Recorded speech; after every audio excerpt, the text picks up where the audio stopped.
I never thought I'd be living on a billboard. That's the kind of sentence that sounds insane when you say it out loud. But here I am, day 87 of whatever this world has become, sitting on a metal platform 40 feet above Interstate 94, watching the sun come up over a landscape that doesn't belong to the America I knew 3 months ago.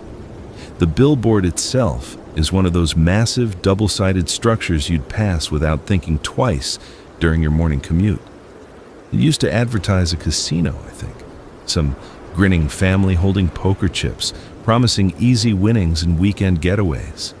Now, the vinyl is torn and flapping in the wind, and instead of advertisements, it's covered in tarps I've scavenged, transformed into what I generously call shelter. The platform is maybe 20 feet by 40 feet, just wide enough for the catwalk that runs behind the sign faces. There's a small maintenance shed up here too, about the size of a garden shed, where they stored bulbs and tools for the electrical components. That shed is my bedroom, my kitchen, my entire living space now. I'm getting ahead of myself. Let me back up. My name is Aaron, and I was a long-haul trucker when the world ended. That's probably what saved me, honestly. I was on the road when things went bad, somewhere between Milwaukee and Chicago, hauling refrigerated produce that nobody would ever eat. The radio reports started getting weird around 6 a.m., something about a virus, riots in the cities, people attacking each other. I remember thinking it was some kind of War of the Worlds broadcast prank, except every station was saying the same thing. By noon, I saw my first infected. I'd pulled off at a rest stop to use the bathroom, and there was a woman stumbling across the parking lot. At first, I thought she was drunk or having a seizure. Her movements were wrong, jerky and aggressive, like her body couldn't quite remember how joints were supposed to work. She was covered in blood, and when she saw me, she made this sound. Not a scream exactly, more like a wet growl that came from somewhere deep in her chest. I ran back to my truck and locked the doors. She threw herself against the cab with enough force to rock the whole rig, her face pressed against the window, and I could see her eyes completely bloodshot, almost black, and there was nothing human looking back at me. Just hunger. I drove. Didn't stop, didn't look back, just kept the pedal down and the radio on. Listening to the world fall apart in real time. The highways got congested fast. Everyone had the same idea about getting out of the cities. By evening, I-94 was a parking lot. Cars abandoned everywhere, doors hanging open, belongings scattered across the asphalt. I saw fires in the distance, heard gunshots echoing across the flat Wisconsin farmland. That's when I saw the billboard. It was just past sunset, and I was stuck in traffic that hadn't moved in 2 hours. The infected were starting to work their way through the stalled vehicles, and I could hear screaming from somewhere up ahead. My truck was too big to maneuver off-road, and I was running low on fuel anyway. I was essentially trapped in a metal coffin that was about to become a tomb. The billboard rose above the highway like a beacon. I'd driven past it 100 times before and never really looked at it. But now, I saw the maintenance ladder running up the back support beam, saw the platform at the top, saw a way out. I grabbed my emergency bag from behind the seat, flashlight, some tools, a first aid kit, a couple bottles of water. There was half a sandwich in my lunch cooler and a box of granola bars I'd been snacking on. I stuffed everything into my backpack, took one last look at my truck, and ran. The infected were everywhere by then. I vaulted over car hoods, squeezed between vehicles, kept my head down, and moved fast. One of them lunged at me from behind a minivan, and I barely dodged, felt its fingers brush my jacket. My heart was hammering so hard, I thought it might explode right out of my chest. The ladder was one of those industrial jobs with a cage around it to prevent falls. I started climbing hand over hand, not looking down. Below me, I could hear them gathering, that wet, growling sound multiplying, mixing with the moans and shrieks. They couldn't climb, I realized. Thank God they couldn't climb. My arms were screaming by the time I reached the top, 40 feet up. I hauled myself onto the platform and just lay there for a minute, gasping, shaking. When I finally sat up and looked around, I understood both how lucky I was and how completely screwed I might be. The platform was solid, thick metal, grating with safety rails, built to hold workers and equipment. The maintenance shed was padlocked, but I had a crowbar in my bag. Every trucker carries one, and the lock was old and rusted. Inside the shed were some basic supplies: spare bulbs, electrical wire, a couple of tools, a dusty tarp, and, miracle of miracles, a 5-gallon jug of water that was probably meant for mixing cleaning solutions. From up here, I could see for miles. The highway stretched in both directions, a river of abandoned vehicles. To the west, I could see the glow of fires where Madison was burning. To the east, just darkness and the occasional flicker of headlights from other survivors still trying to escape. And everywhere, between the cars, around the cars, on top of the cars, the infected. Hundreds of them, maybe thousands, all shuffling and searching and feeding. I spent that first night sitting with my back against the shed, clutching my crowbar, watching the world below. Every sound made me jump. The wind rattling the billboard vinyl sounded like footsteps. A bird landing on the platform at 3 a.m. nearly made me scream. But as the sun came up on day one, I started to think, started to plan. If I was going to survive up here, I needed 3 things: water, food, and shelter from the weather.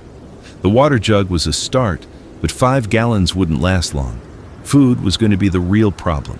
I had maybe 2 days' worth of granola bars and half a sandwich.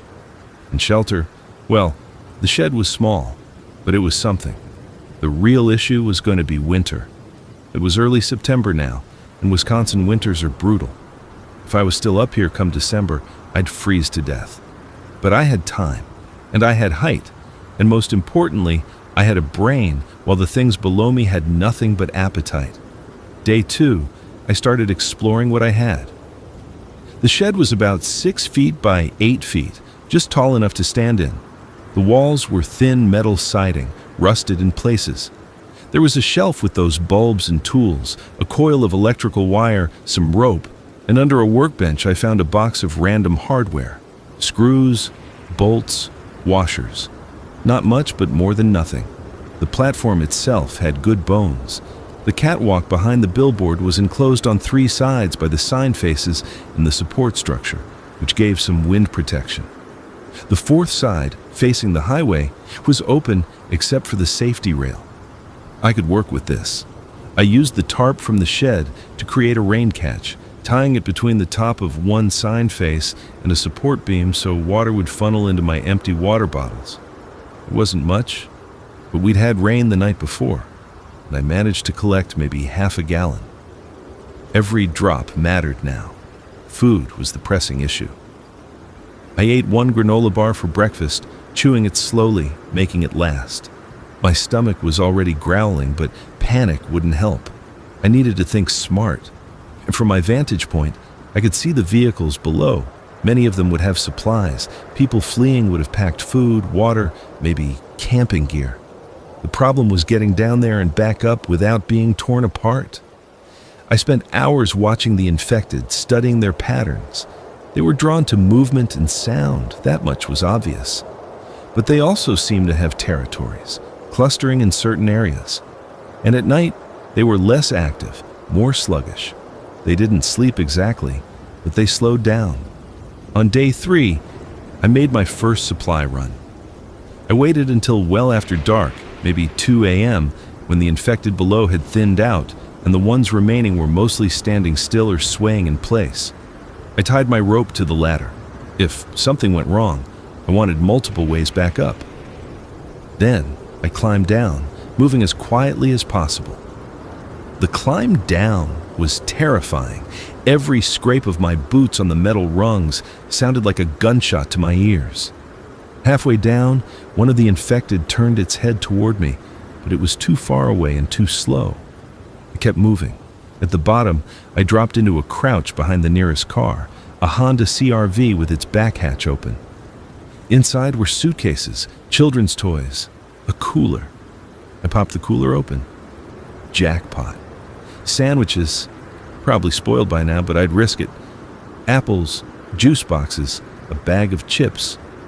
some string cheese that had gone warm. I stuffed everything into my backpack, my hands shaking. Behind me, I heard that wet growl. Close, too close. I didn't look back, just ran for the ladder and started climbing. Below me, they were gathering again, alerted by the noise. I climbed faster than I'd ever climbed anything, my backpack slamming against my spine with each rung. Something grabbed my ankle. I kicked down hard, felt my boot connect with a face, heard a crunch. The grip released, and I scrambled up the last 20 feet, not stopping until I was over the edge of the platform and lying flat on the metal grating, chest heaving. But I had food. Maybe a week's worth if I was careful. That became my routine. Every few days when my supplies ran low, I'd wait for the dead of night and make a run to the vehicles below. I got better at it, learned which cars were safe, which areas had fewer infected, how to move quietly. I found a sleeping bag in a pickup truck, a camping stove and fuel canister from an SUV, a tarp, some rope, a rain jacket, bottles of water, canned food, even a bag of dog food that I ate without shame because protein was protein. Each run was a gamble with my life. But what choice did I have? By day 15, I'd transformed the billboard platform into something resembling a livable space. The shed was insulated now with layers of cardboard and fabric I'd scavenged. I'd strung up the tarps to create walls on the open side of the platform, blocking the wind. My rain catch system was expanded. I had 6 different bottles and containers positioned to collect water, and I'd even rigged a basic filter using cloth and sand from the roadside. The camping stove meant I could heat food and boil water, though I used the fuel sparingly. Mostly, I ate things cold from the can: beans, soup, vegetables. I found a case of energy drinks in one car and rationed them like liquid gold, 1 per week to keep my spirits up. But the real game changer came on day 18 when I found the solar panel. It was on top of an RV, one of those portable camping panels meant for charging phones and running small appliances. I spent 3 hours carefully detaching it, terrified the whole time that I'd drop it or attract attention. But I got it up to the platform, and suddenly I had power. Not much, just enough to charge the phone I'd found, useless for calls since the networks were down. The flashlight function and calculator were handy, and run a small USB fan I'd discovered. But it felt like winning the lottery. I started thinking long-term then, started planning for winter. The shed wasn't big enough to live in comfortably, but it would protect me from the worst of the weather. I needed insulation, real insulation. I needed a way to heat the space without burning through my limited fuel. I needed more food, more water storage, more of everything. On day 21, I found the warehouse. I could see it from the billboard, maybe a quarter-mile west across an empty field. A big industrial building with loading docks and those high strip windows. Most importantly, it looked intact. No broken windows, doors still closed. There was a good chance it was full of supplies. Getting there would be risky. It meant leaving my safe perch, crossing open ground, and hoping I could get inside and back before the infected overwhelmed me. But I'd been rationing my food carefully, and I was running low. Another week, maybe less, and I'd be in real trouble. I spent 2 days preparing. I mapped out a route using binoculars I'd found, across the highway median, through a ditch, along a tree line that would provide some cover. I packed light, just water, the crowbar, a knife I'd scavenged, and an empty backpack for supplies. I picked a time, early morning, right after dawn, when I could see but the infected were still relatively inactive. Day 23, I went for it. The climb down the ladder was routine now, though my hands still shook. I hit the ground and moved fast, vaulting the median barrier and sprinting for the tree line. Behind me, I heard the infected responding, that chorus of growls and moans rising, but I had a head start. The field was overgrown, waist-high grass that slowed me down but also hid my movement. I could hear them behind me, crashing through the vegetation, but I didn't look back, just kept my eyes on the warehouse and ran. The loading dock, had a roll-up door that was locked. There was a regular door beside it. I threw my shoulder against it, and the frame splintered. Old wood, probably rotted. I tumbled inside and slammed it shut behind me, wedging my crowbar under the handle. The warehouse was dark, but my eyes adjusted. Rows of shelving stretched into the shadows, stacked with boxes and pallets. The smell hit me immediately. Musty, stale air, but also something else. Something organic and wrong. I wasn't alone in here. I froze, listening. There, in the back corner, shuffling sounds, the wet breathing of infected. My hand went to the knife at my belt. They hadn't noticed me yet. I could work with that. I moved as silently as possible down the nearest aisle, checking boxes. Industrial supplies, mostly. Cleaning products, office supplies, not helpful. The next aisle was better. Cases of bottled water, boxes of crackers and snack foods, big tubs of peanut butter and jelly. This must have been a distribution center for vending machines or something. I started loading my backpack, moving quickly but quietly. Water bottles, granola bars, packages of cookies, beef jerky, nuts. I found a dolly in the corner and started stacking cases on it, planning to make multiple trips. That's when I heard the door behind me crash open. The infected had followed me. Of course they had. And now they were pouring into the warehouse, drawn by the noise I'd made breaking in. I grabbed what I could carry and ran deeper into the building, looking for another exit. The infected in the corner were awake now, alerted by the commotion. I was surrounded. There, a metal staircase leading to an upper level, some kind of office or storage loft. I took the stairs 3 at a time, my backpack slamming against my shoulders. At the top, I found a catwalk running the length of the building and a door marked Roof Access.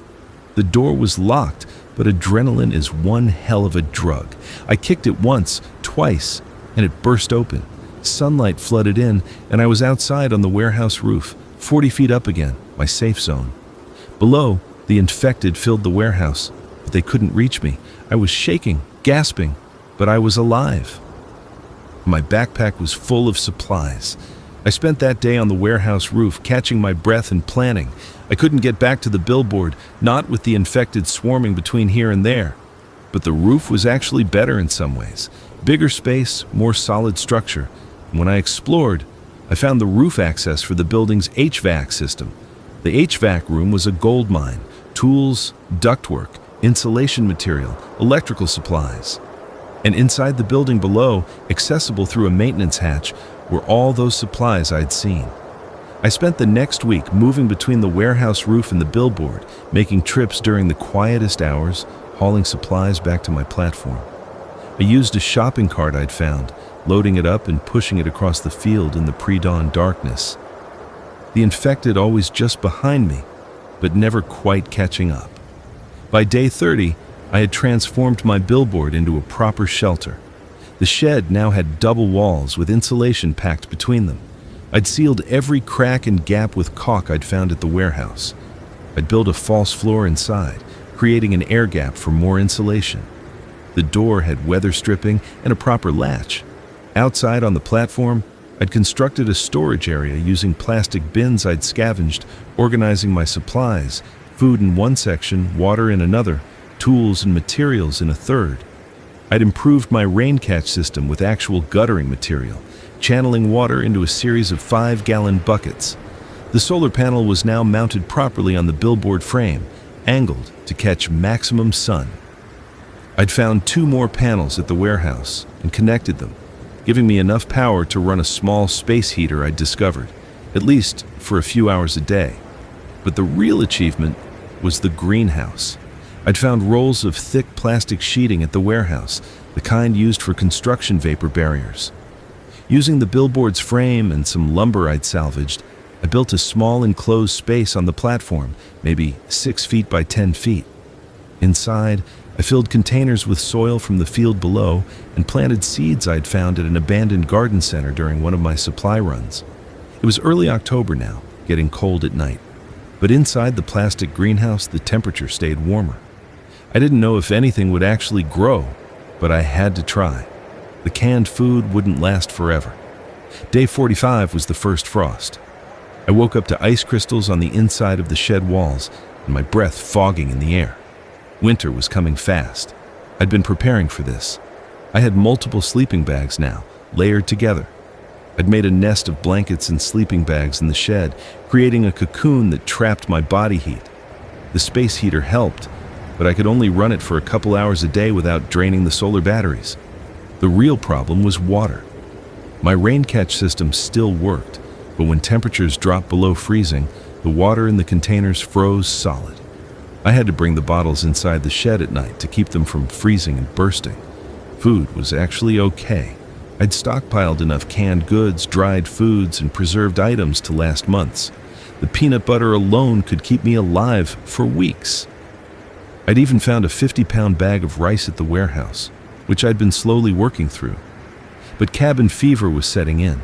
The platform was only 40 feet by 20 feet, and most of that was taken up by storage and the greenhouse. My actual living space in the shed was tiny. I could barely take 5 steps without hitting a wall. I started making marks on the shed wall, one for each day. I talked to myself constantly, narrating my actions just to hear a human voice. I found books during my supply runs and read them cover to cover, over and over. A Tom Clancy thriller, a romance novel, a cookbook that was pure torture to read.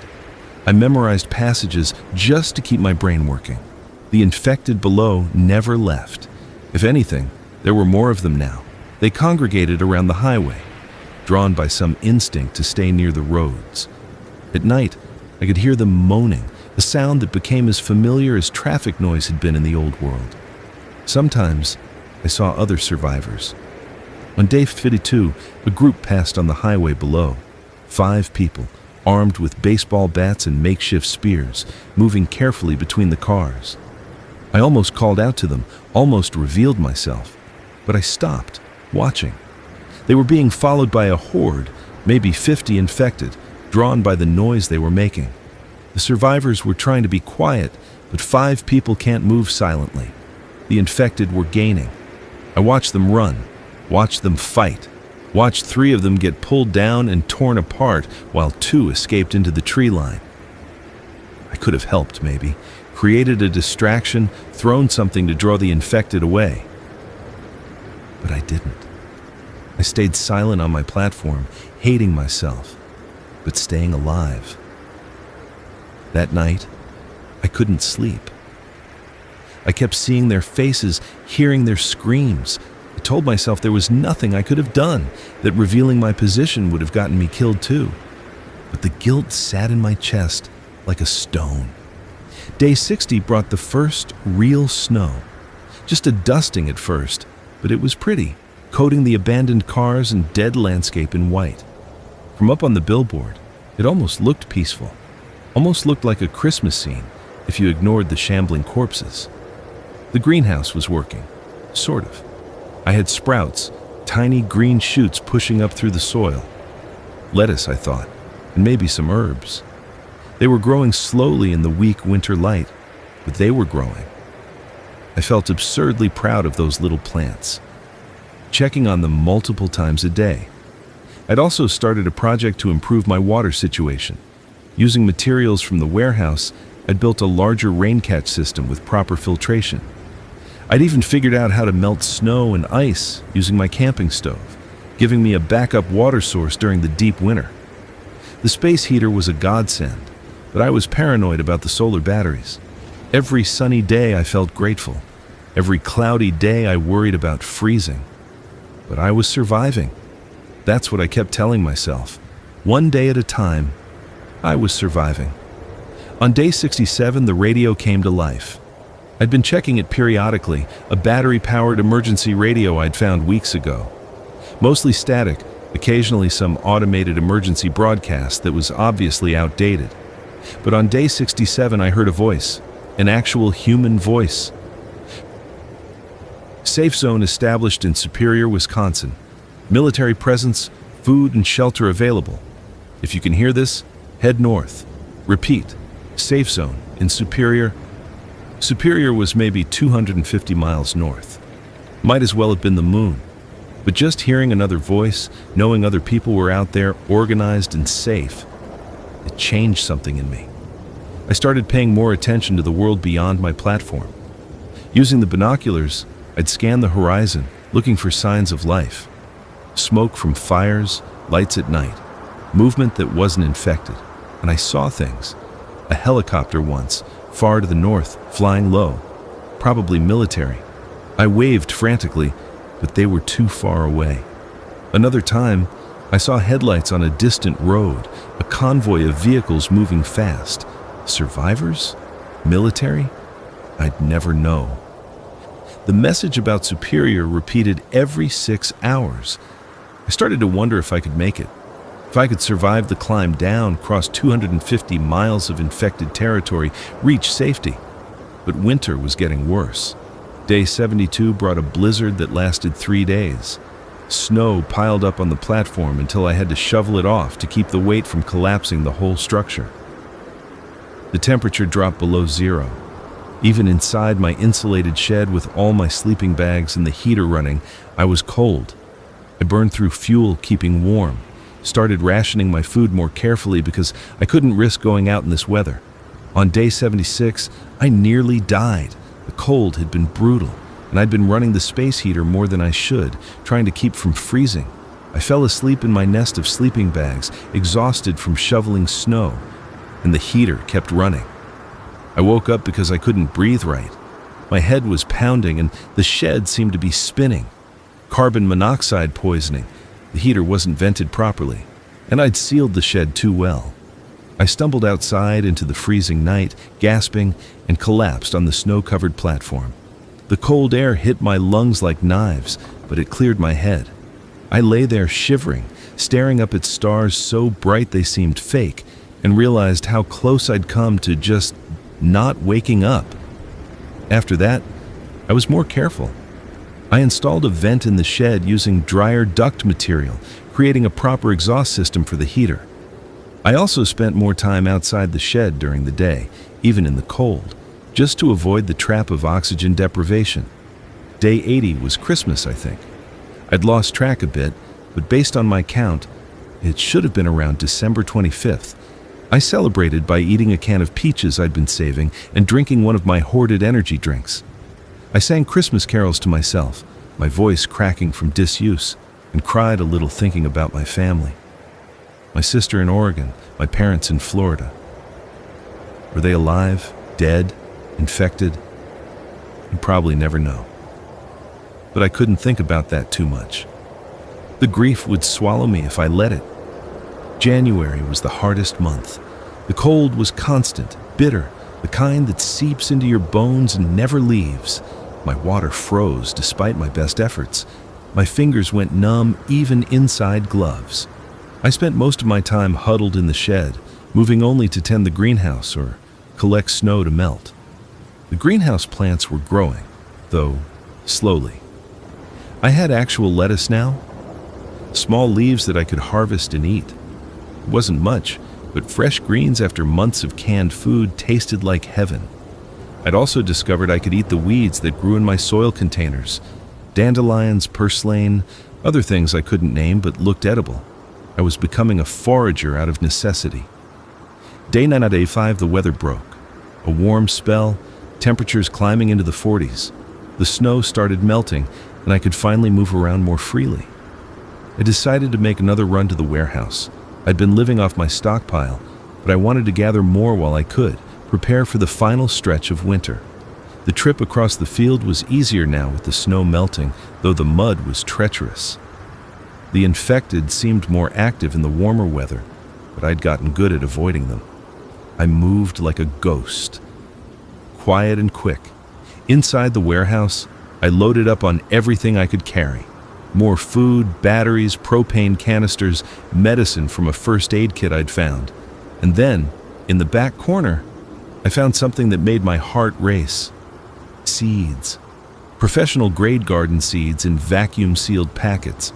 Tomatoes, beans, squash, carrots, peppers, dozens of varieties, enough to plant a serious garden.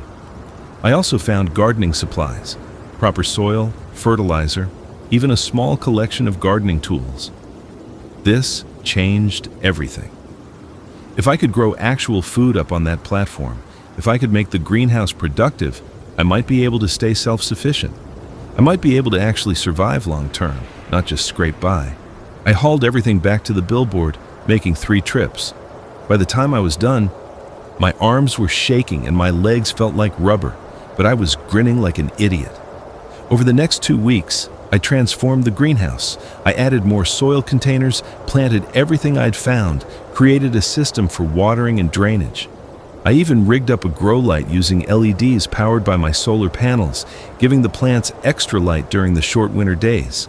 Day 1 and 10, I had my first real harvest.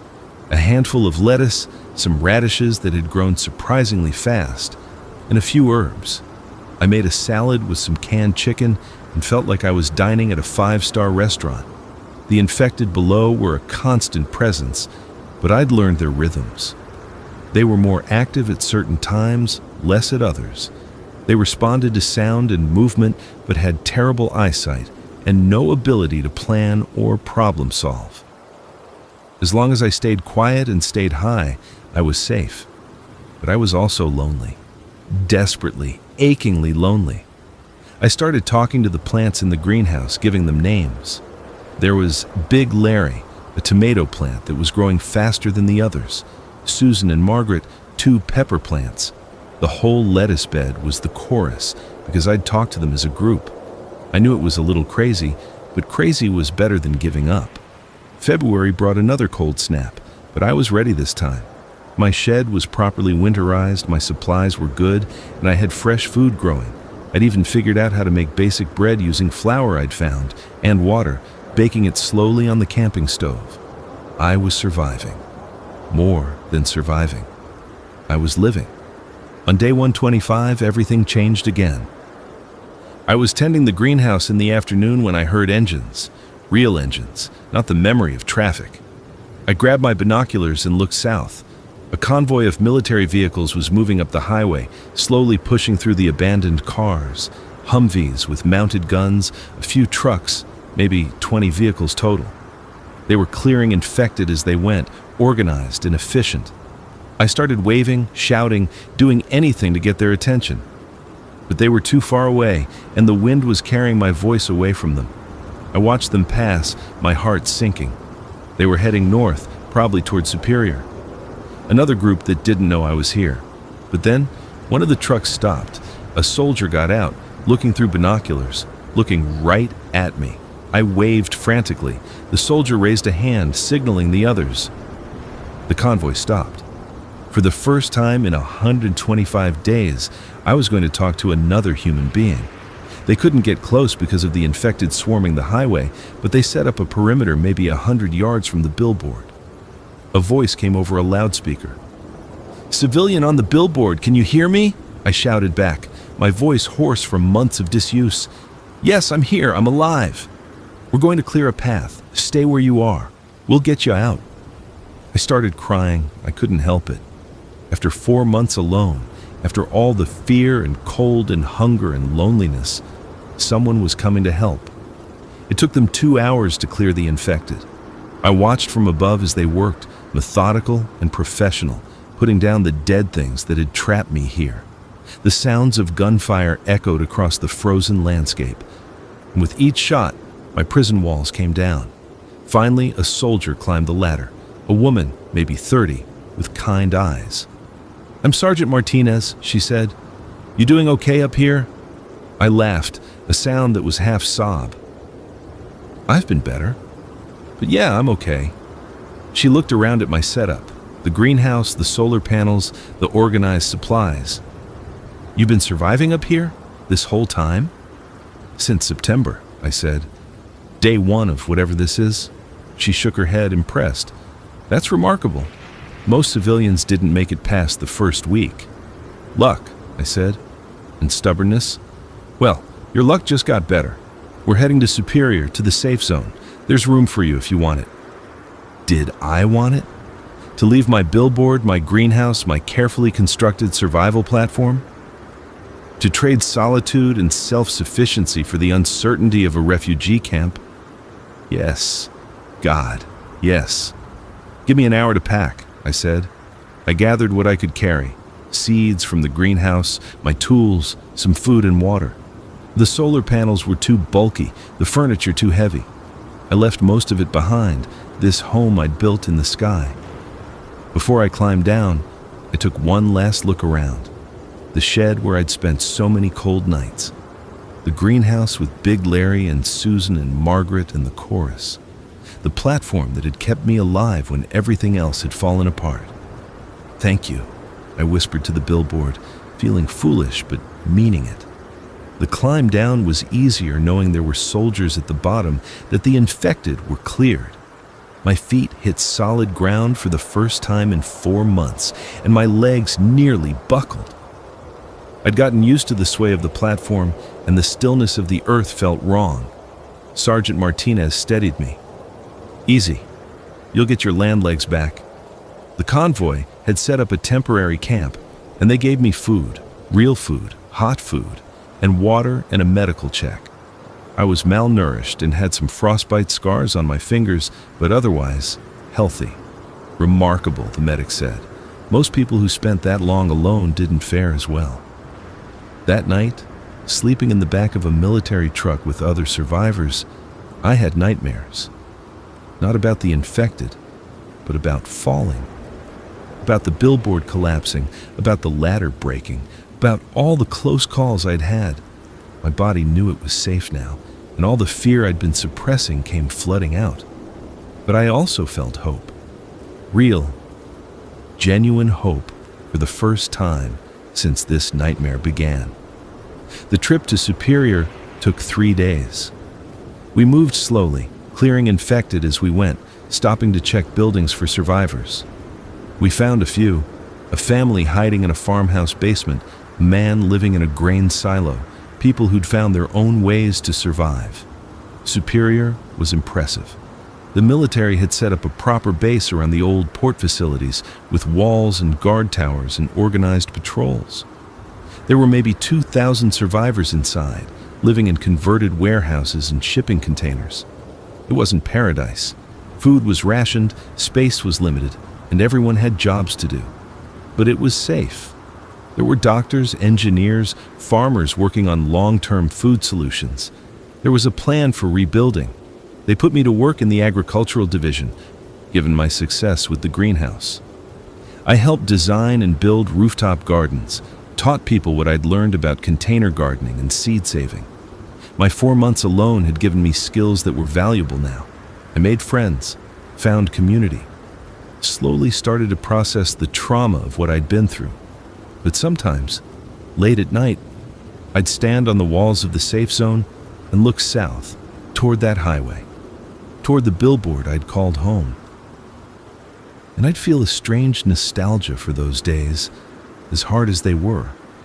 Because up there on that platform, 40 feet above the infected world, I'd learned something about myself. I'd learned I could survive anything. I'd learned I was stronger than I'd ever imagined. Day 150, they sent out a scavenging team to the warehouse I'd been using.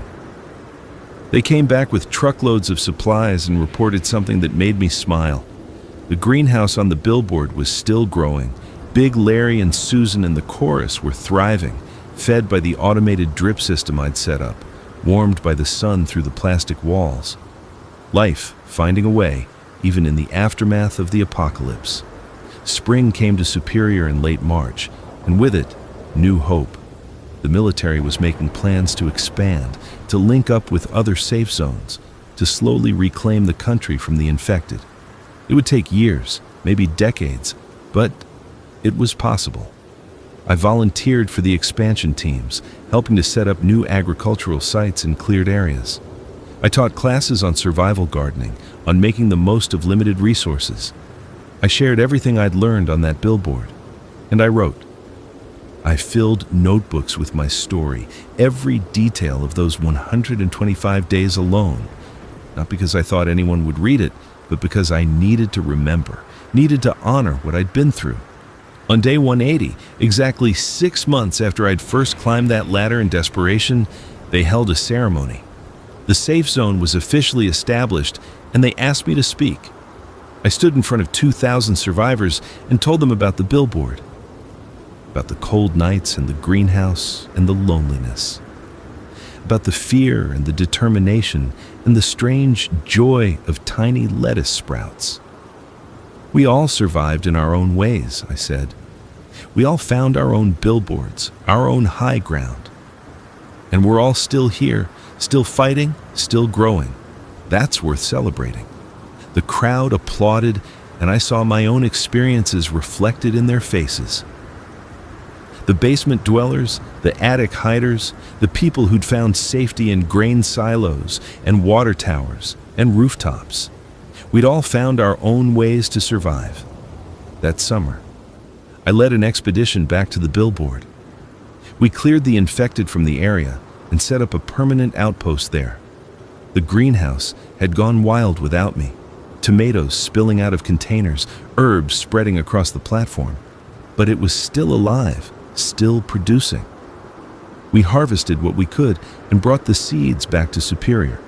Those seeds, descendants of Big Larry and Susan in the chorus, became the foundation of our agricultural program. Within a year, we had gardens throughout the safe zone, all started from the plants I'd grown on that platform. By fall, the safe zone population had tripled. More survivors found their way to us, drawn by radio broadcasts and the promise of safety. We expanded the walls, built more housing, established trade with other settlements. I moved out of the barracks into a small apartment, a converted shipping container, but it was mine. I had a window box where I grew herbs, a reminder of those days tending the greenhouse. And at night, I could sleep without the constant fear of freezing or falling or being discovered. But I kept a journal of my days on the billboard in a drawer, and sometimes I'd read it, remembering what I'd survived, what I'd learned, what I'd become. Winter came again, my second winter since the outbreak. This time, I was warm and fed and surrounded by people. We had Christmas celebrations, makeshift but joyful. We sang carols and shared what food we could spare and told stories of the old world. I thought about my family often, wondered if they were out there somewhere, in another safe zone, still surviving. Maybe someday I'd find out. Maybe someday we'd rebuild enough to reconnect the scattered survivors. But for now, I had this. I had a community, a purpose, a future. On the first anniversary of the outbreak, day 365, the entire safe zone gathered for a memorial. We read names of the lost, shared memories, planted trees for those who wouldn't see this spring. And I planted something special, a tomato plant grown from seeds I'd saved from the billboard greenhouse. I planted it in a spot where everyone could see it, a reminder that life persists, that even in the darkest times, things grow. This is Big Larry III, I told the crowd gathered around. Descended from a plant I grew 40 feet in the air on a billboard platform during the worst winter of my life. His grandfather kept me alive when I had nothing. Now his descendants will feed this community. The plant thrived. Within months, it was producing tomatoes that we carefully saved and planted. By the next summer, Big Larry's descendants were growing in gardens throughout Superior, spreading to other safe zones as we established trade routes.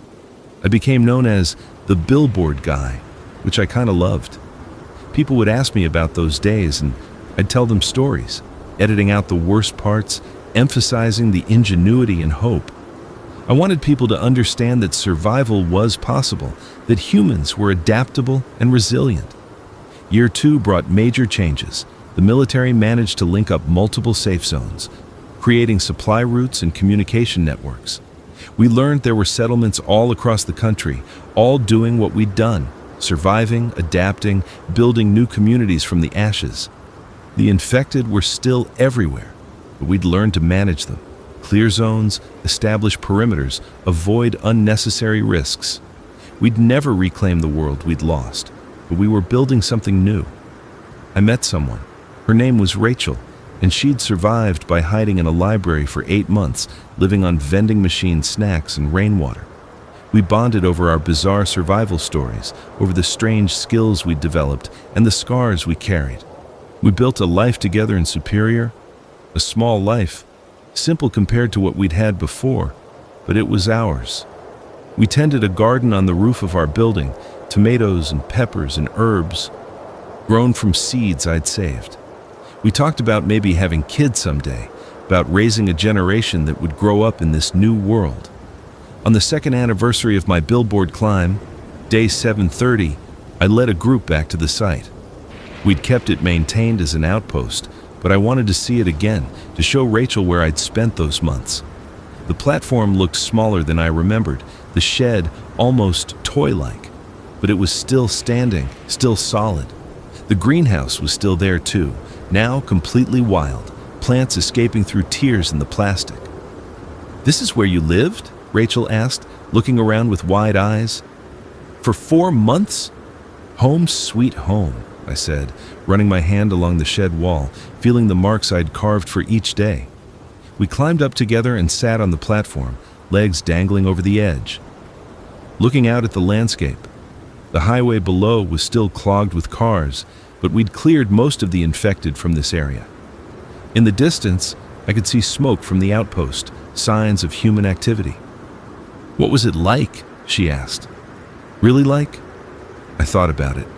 About the cold and the fear and the loneliness, about Big Larry and the chorus, about the night I almost died from carbon monoxide poisoning, about watching those survivors get killed while I hid. "It was the hardest thing I've ever done," I said finally, "and somehow also the thing I'm most proud of. I learned I could survive on my own, that I was stronger than I thought, that even when everything falls apart, you can build something new." She took my hand. "You did more than survive. You thrived. You grew food and built shelter and figured it out." "We all did," I said. "Everyone who's still here figured it out in their own way." We sat there as the sun set, painting the sky in oranges and purples. Below us, the world was broken and changed forever.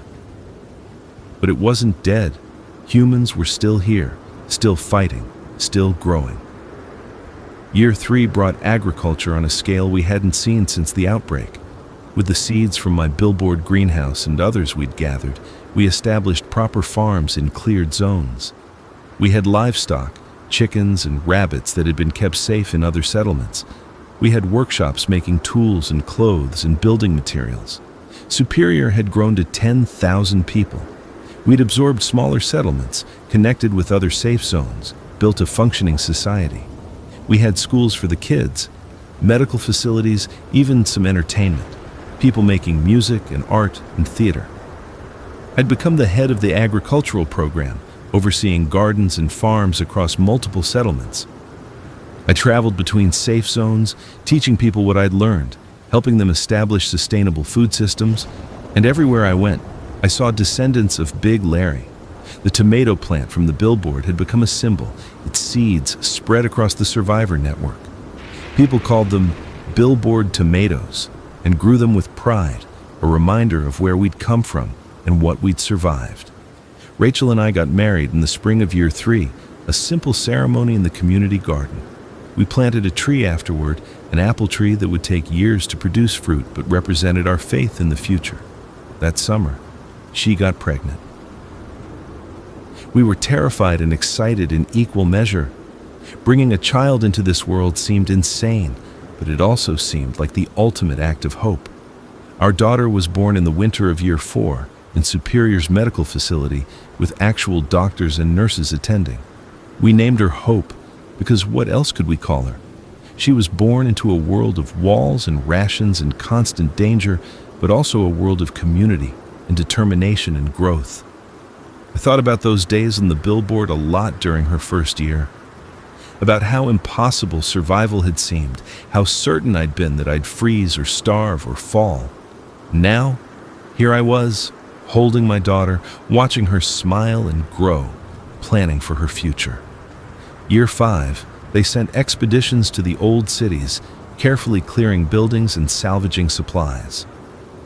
They found seeds in abandoned garden stores, tools in warehouses, books and medicines, and materials we needed.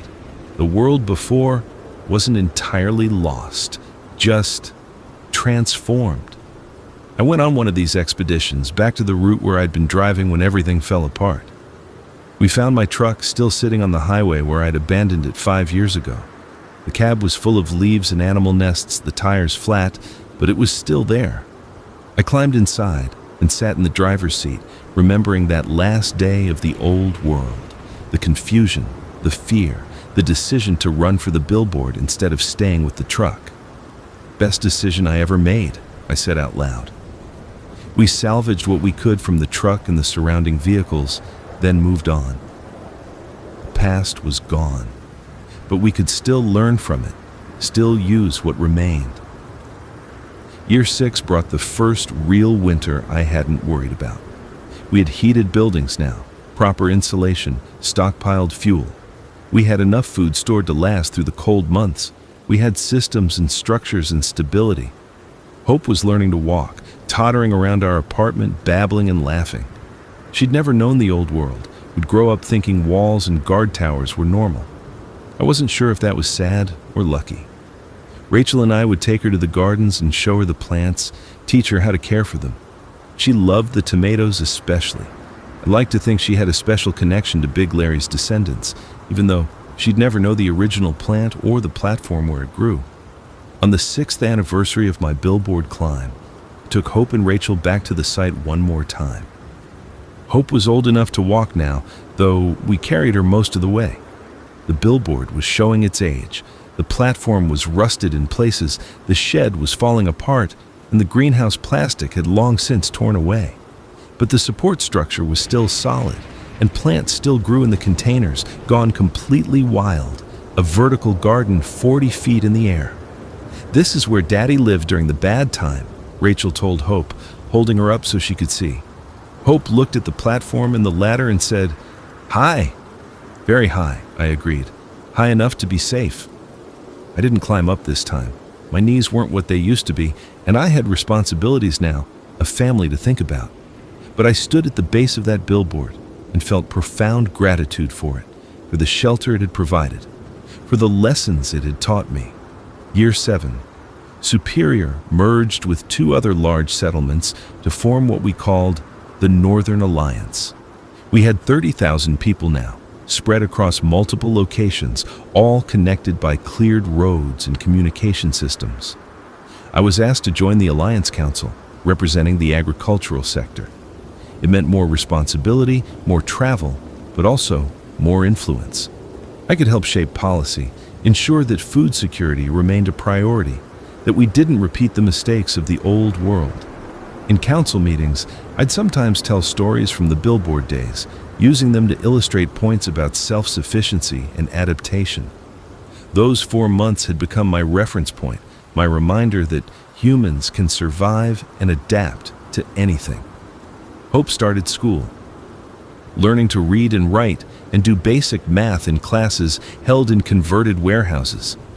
She was bright and curious, always asking questions about how things worked and why things were the way they were. "Why did the world end?" she asked me one night at bedtime. "How do you explain a zombie apocalypse to a 6-year-old?" "People got sick," I said carefully. "A sickness that changed them, made them dangerous. So we had to build new homes, new communities. We had to learn to survive." "Like you did on the billboard?" "Like I did on the billboard," I agreed. "And like Mama did in the library, and like all the people here did in their own ways." "Are the sick people still out there?" "Some of them," I admitted, "but fewer every year.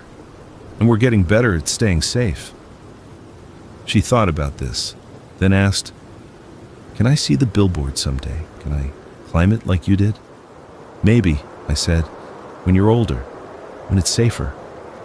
Year 8, we had the first harvest that exceeded our needs. For the first time since the outbreak, we had surplus food, enough to start building real stockpiles and trading with other alliances. It felt like a turning point. We weren't just surviving anymore, we were thriving.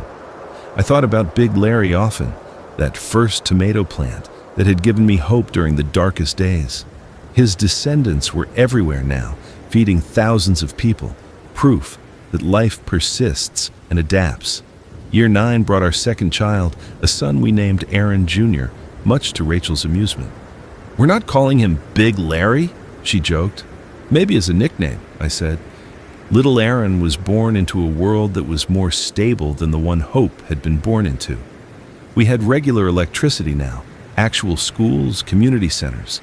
Life was still hard, still dangerous, but it was life. Hope was 7 and old enough to help in the gardens. She had a natural talent for it, could coax plants to grow in the most unlikely places. I'd watch her working the soil, chattering to the plants like I used to, and feel this overwhelming sense of continuity. Year 10, a full decade after I'd climbed that ladder in desperation, the Northern Alliance held a celebration. 10 years of survival, they called it. 10 years of adapting and building and refusing to give up. I was asked to give the keynote speech, me, the billboard guy, standing in front of 50,000 people gathered from across the Alliance territories. I stood on that stage and told them about day 1, about the terror of watching the world fall apart from my truck, about the desperate climb up the ladder, about the first cold night on that platform, certain I wouldn't survive the week. I had a granola bar and half a sandwich, I said. I had 5 gallons of water and a tarp. I had no plan beyond making it to the next day. And here I am, 10 years later, speaking to thousands of survivors who did the same thing, who found their own billboards, their own high ground, their own ways to survive. I talked about Big Larry in the greenhouse, about learning to grow food 40 feet in the air, about the carbon monoxide poisoning that nearly killed me, about the loneliness and the fear and the stubborn refusal to give up. We survived because we adapted, I said. We took whatever we had, whether it was a billboard platform or a library or a basement or a barn, and we made it work. We grew food in containers and caught rain in tarps and learned to live with the constant fear. And we're still here. The crowd erupted in applause, and I saw my story reflected in their faces. We'd all survived impossible things. We'd all found our own versions of strength. After the speech, dozens of people came up to me, wanting to share their own survival stories. A woman who'd lived in a lighthouse for 2 years, a man who'd survived in a subway tunnel, a family who'd made it through in a strip mall fortified with shopping carts and chain-link fence. Every story was different, but they all had the same core: humans refusing to die, refusing to give up, finding ways to survive, and eventually thrive. Year 11 brought the first real expeditions beyond Alliance territory. Scouts reported other survivor groups, other alliances forming. We weren't alone in this rebuilding. Communities were emerging all across the continent. The infected were still out there, still dangerous, but their numbers were declining. Without new hosts, they were slowly dying off, succumbing to injuries and exposure. In another decade, maybe 2, they might be gone entirely or reduced to small enough numbers that we could truly reclaim the world. Hope was 9 and talking about becoming a farmer like her dad. Little Aaron was 2 and toddling around, getting into everything. Rachel and I had built a good life in this strange new world. We moved into an actual house that year, a pre-outbreak building that had been cleared and restored. It had a yard where we planted a garden, of course, featuring descendants of Big Larry and the other billboard plants. Hope helped me build a small greenhouse, and we grew vegetables year-round. Sometimes I'd stand in that greenhouse and remember the one on the billboard.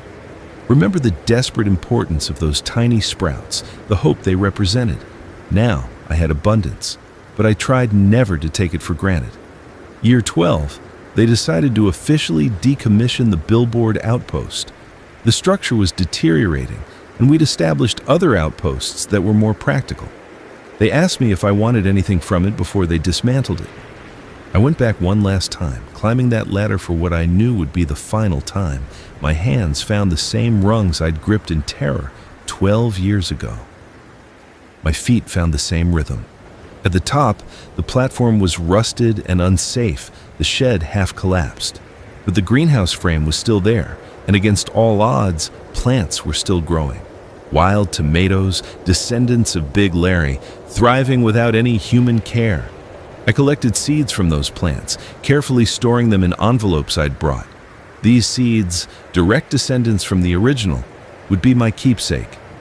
I also took the crowbar I'd used to break into the shed that first night, and I carefully pried off a piece of the shed wall, the section where I'd carved marks for each day, 1 through 125. Before I climbed down, I stood on that platform and looked out at the landscape.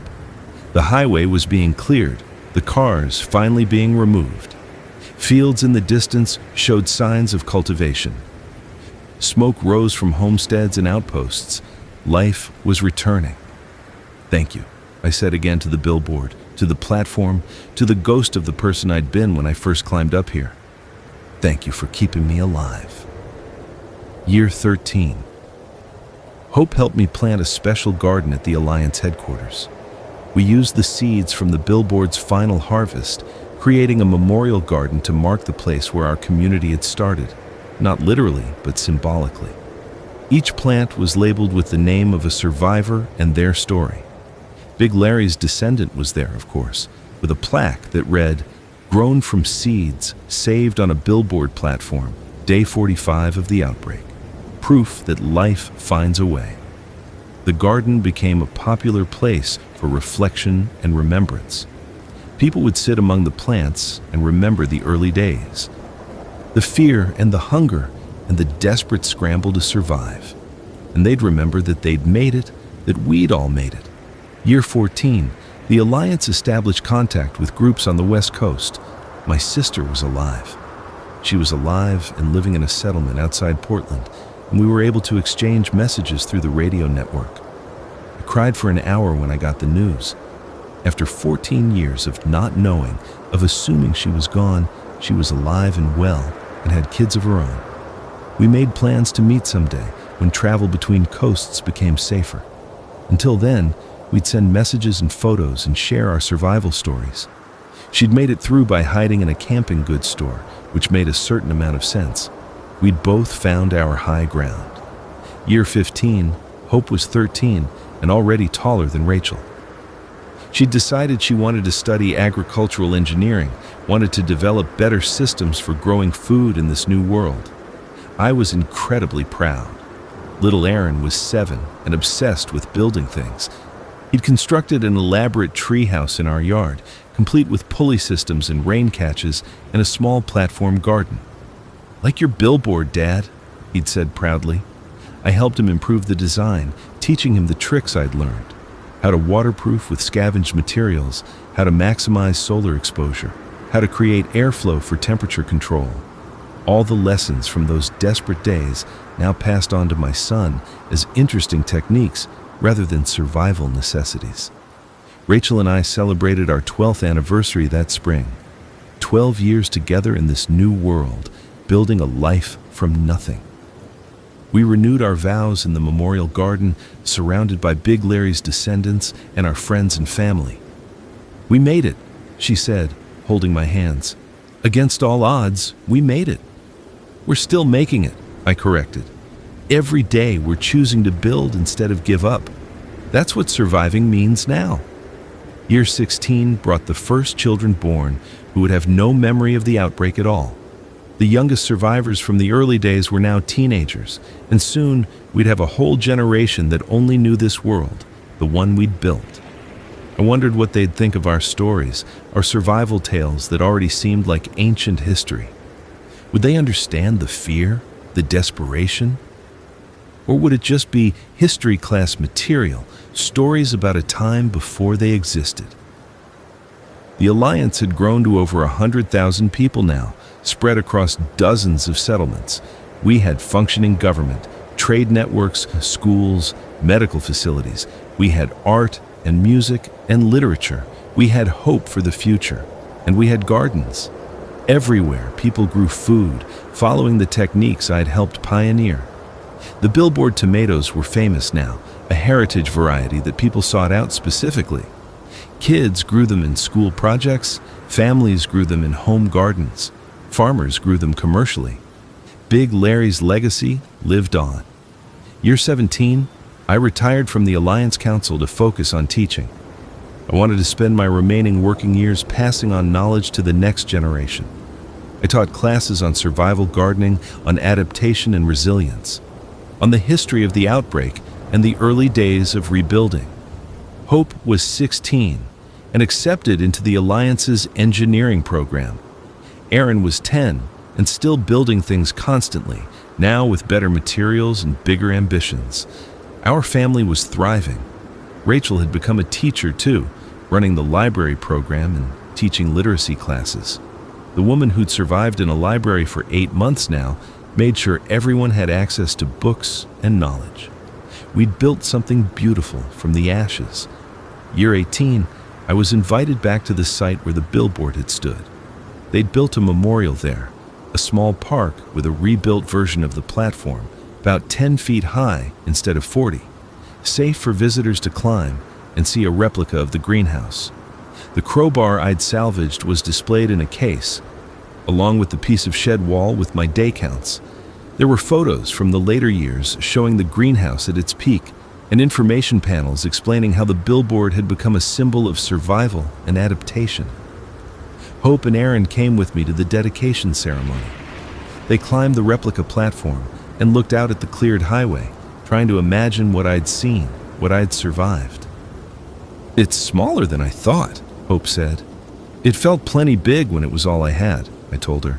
"Space is relative when you're desperate." There was a garden at the memorial too, of course. Big Larry's descendants grew there, and visitors could take seeds home with them, spreading the lineage even further.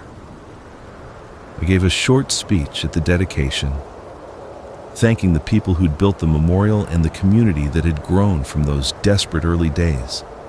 "This billboard saved my life," I said, "but more than that, it taught me that humans can adapt to anything. We can take the worst circumstances and find ways not just to survive, but to thrive. Every garden growing in the Alliance, every child being born into this new world, every bit of community and connection we've built, it all comes from that same spirit of adaptation and resilience."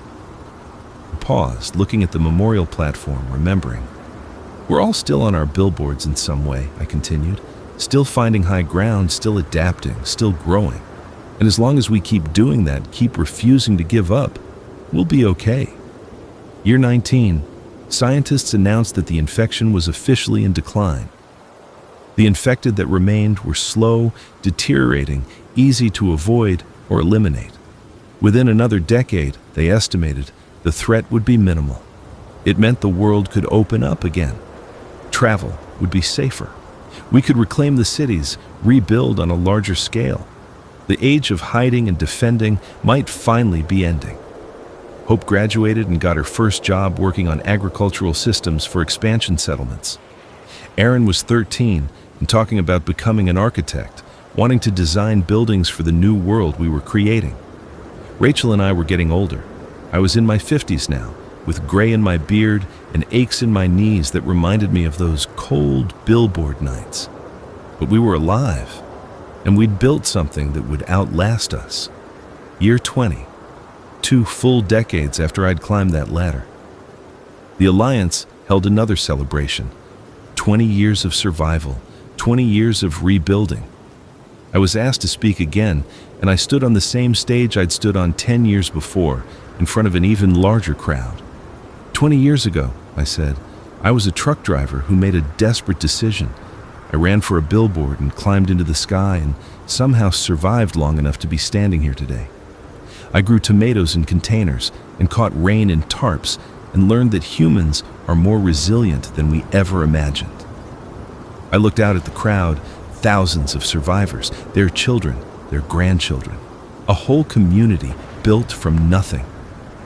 We all have our billboard stories, I said, our moments of desperation that became moments of adaptation, our impossible circumstances that we somehow made possible.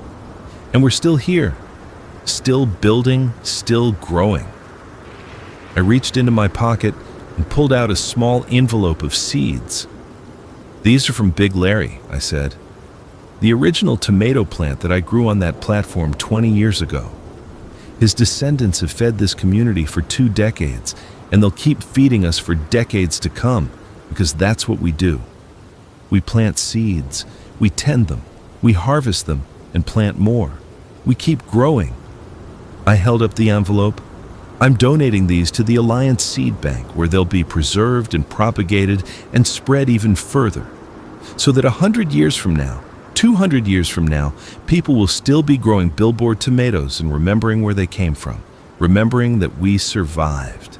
The applause was thunderous, and as I left the stage, I felt a profound sense of completion.